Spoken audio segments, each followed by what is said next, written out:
네,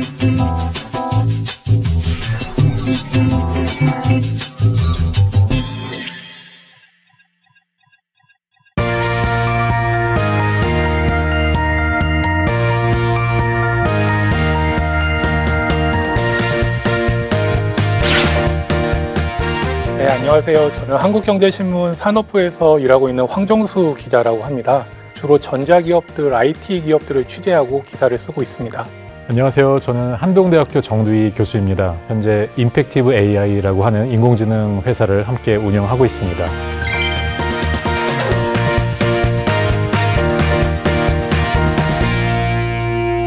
교수님, 오늘 리뷰할 주제는 인공지능인데요. 전문가시다 보니까 많이 아실 것 같은데 인공지능과 관련해서 가장 핫한 이슈가 뭘까요? 지금은 아무래도 그 생성형 AI가 가장 중요한 키워드가 아닐까 생각합니다. 2022년 말에 등장한 챗GPT가 전 세계를 한번 놀라게 했었죠. 시간이 갈수록 이 뜨거움이 식기는커녕 이 생성 AI의 열풍이 점점 더 거세지고 있습니다.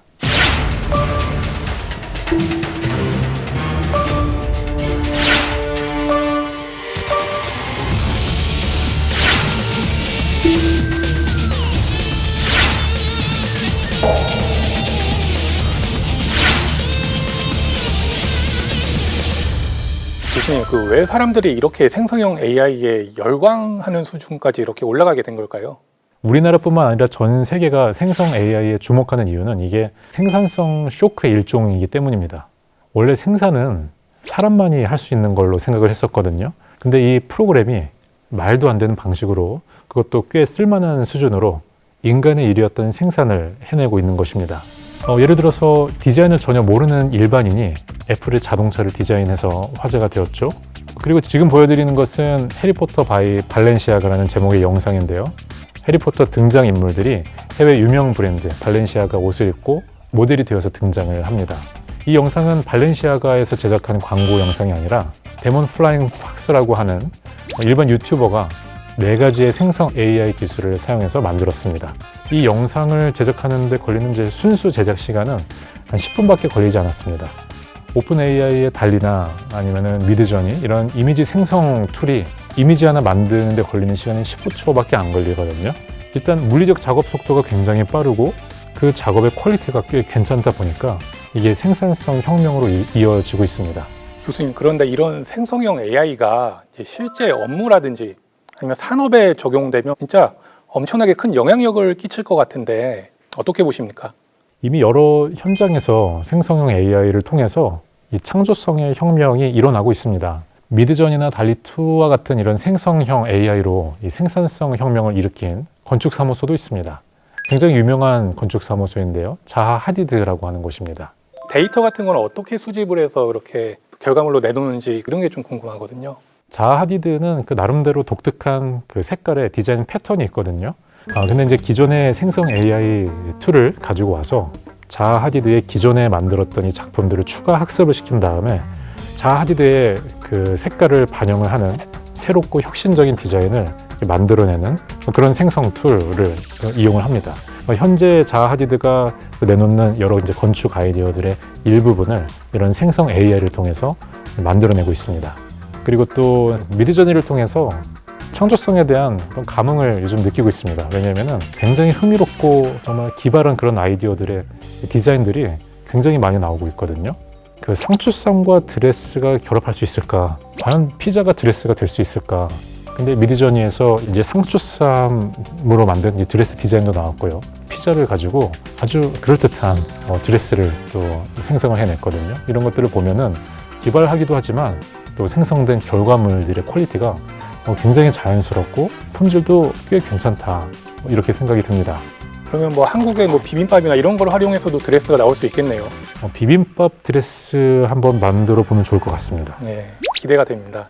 교수님, 그런데 한편으로는 좀 걱정되는 점이 있는데 이렇게 되면 디자이너나 건축가 아니면 열심히 뭔가 창조물을 만드시는 분들, 또 저희 기자들도 그런데 사실 좀 위협을 좀 느끼거든요. 최근 할리우드에서 창작자들이 AI가 일자리를 빼앗아간다 이렇게 파업을 했었죠. 또 실제 뭐가 좀 작가들 입장에서 억울하냐면은 일부 제작사들이 AI를 활용해서 대부분 초안을 만든 다음에 그 작가분들한테는 그 낮은 임금을 주고 각색을 맡기는 뭐 이런 사례도 좀 많이 있습니다. 그래서 AI 활용에 대한 사회적 합의가 없다면 이런 윤리적인 문제들이 계속 생길 것 같은데 교수님 좀 어떻게 생각하시나요? 기술은 사람들이 하는 일에 어떻게든 영향을 주거든요. 그러다 보면은 부작용은 발생합니다. 모든 기술들은 그 나름대로의 부작용이 있거든요. 기술의 속도랑 부작용을 막는 사회적인 제도가 만들어지는 속도, 어떤 게 더 빠를까요? 이걸 보면은 기술의 발전 속도가 훨씬 빠릅니다. AI 기술은 굉장히 좀 이제 선도적인 기술이다 보니까 사회적인 어떤 제도라든지 어떤 윤리적인 문제, 또 저작권 문제, 이런 해결해야 될 문제들이 지금 이제 따라오고 있는 중이고요. 이걸 어떻게 해야 될 것인가, 그 방법들은 이제 만들어지고 있는 상황이라고 볼 수 있습니다. 얼마나 좀 빠르고 적절한 그런 대안을 만들어낼 것인가, 이게 우리 모두의 숙제라고 볼 수 있겠습니다. 요즘에 좀 이슈가 많이 되는 게 이제 생성형 AI가 만들어내는 그 허위 이미지하고 가짜 뉴스 문제입니다. 최근 한 사진이 SNS를 통해서 빠르게 퍼지면서 그 많은 사람을 혼란에 빠뜨렸는데 한번 해당 사진 보시겠어요? 옆에 흰색 건물이 그 펜타곤, 미국 국방부죠. 그 국방부 건물 안에서 그 검은 연기가 치솟는 모습입니다. 이게 사실 2023년 5월 22일 이 사진이 SNS를 통해 전 세계로 퍼지면서 정말 큰일이 났었거든요. 그러니까 생성형 AI가 만들어낸 가짜 이미지입니다. 이 사진이 쭉 퍼지자마자 미국의 대표 주가 지수인 S&P 500 지수가 한때 0.3%나 하락하는 등 증시는 출렁였고요. 물론 이게 증시가 이제 해당 이미지가 조작됐다는 사실이 알려진 직후에 곧바로 회복되긴 했습니다. 하지만 그 실제 경제나 사회적 혼란을 불러왔다는 점에서 정말 심각한 사안이다, 이런 평가가 나오고 있고요. 이번 사태는 AI발 가짜 이미지가 사회 경제 분야에 부정적인 영향을 준 첫 사례로 이렇게 꼽히고 있습니다. 교수님께서 보실 때 어떤 점에 좀 주목을 해야 되고 우리는 어떤 거를 좀 많이 이렇게 유념해서 이렇게 살펴봐야 할까요? 생성형 AI는 우리에게 이제 엄청난 생산성 그리고 창조성 혁명을 가져다 주지만 동시에 안전과 신뢰에 관한 여러 문제점들도 나타나고 있습니다. 실제로 미국 스탠퍼드 대학교에서 인간중심 인공지능 연구소에서 매년 발간하는 AI 인덱스 2023을 보면은 AI로 인한 사고와 이 논란의 수는 2010년보다 2021년에 26배 더 증가한 것으로 나타나고 있습니다. 최근에 생성형 AI와 관련된 제품과 서비스가 연달아서 출시되고 있는데요. 앞으로 이 생성형 AI를 잘 활용하고 또 발전시키려면 부작용은 규제하고 또 산업은 육성하는 이 두 가지 과제를 동시에 풀어야 하는데 우리는 어떻게 대응을 하고 있나요?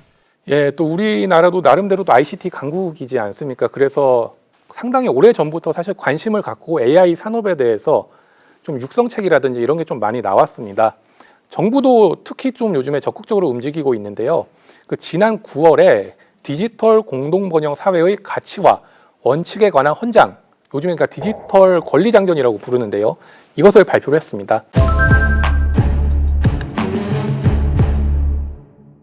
디지털 권리장전에서는 디지털 혁신을 지속적으로 추구하면서도 그 성과를 모두가 함께 향유하는 디지털 공동번영 사회를 모범적인 미래상으로 제시하면서 새로운 디지털 질서, 법 제도 등 규범의 정립을 위한 기본 원칙과 국가, 기업, 개인 등 주체별 권리와 책무를 담고 있습니다. 정부는 디지털 권리 장전을 기본 방향으로 삼아 새로운 디지털 질서를 지속적으로 정립해 나갈 예정입니다.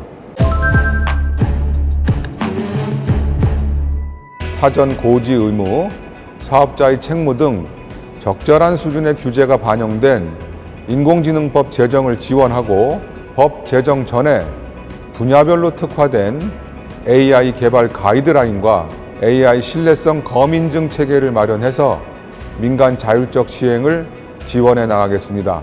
한미, 한일 ICT 정책 포럼과 같은 국가 간 협의체와 IPEF, OECD 등 국제기구를 통해 AI 신뢰성 확보 논의를 추진하고 국제 공조도 강화해 나갈 것입니다.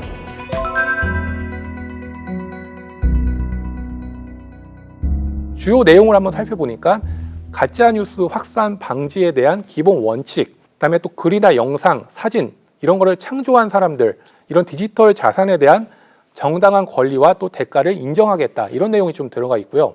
동시에 또 디지털 혁신을 촉진할 것이다.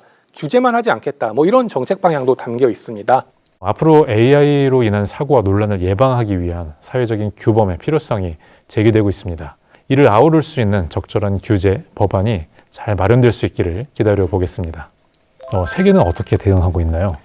이게 약간 그 국가마다 조금씩 차이가 있거든요. 이거는 아무래도 이제 그 국가 소속된 기업이 어느 정도 좀 기술 발전 수준을 갖고 있는지, 그다음에 그 국가의 체제가 무엇인지 뭐 이런 거에 따라서 조금씩 갈리는 것 같습니다. 세계 초강대국이죠. ICT 초강대국으로 불리는 미국은 그래도 육성 쪽에 좀 관심이 많고요.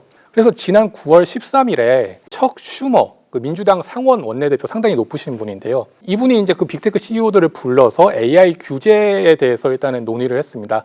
겉으로 밝히기에는 뭐 규제에 대한 논의라고 밝혔는데 사실은 그 정제된 운동장, 그러니까 기업들이 뛰어놀 수 있는 하지만 룰이 있는 이런 운동장을 마련해서 그 미국 기업들이 글로벌 시장을 선도할 수 있게 하자.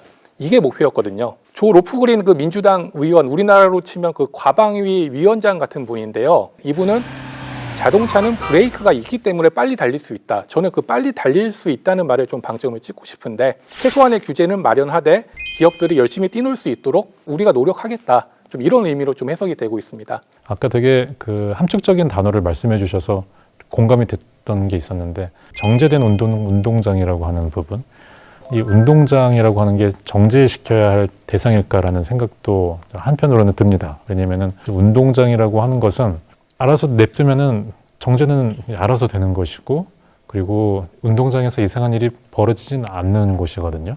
정제된 운동장이라고 하는 것 자체가 조금 인위적이고 좀 규제를 주려고 하는 것은 아닌가 이런 생각도 한편으로는 들었거든요.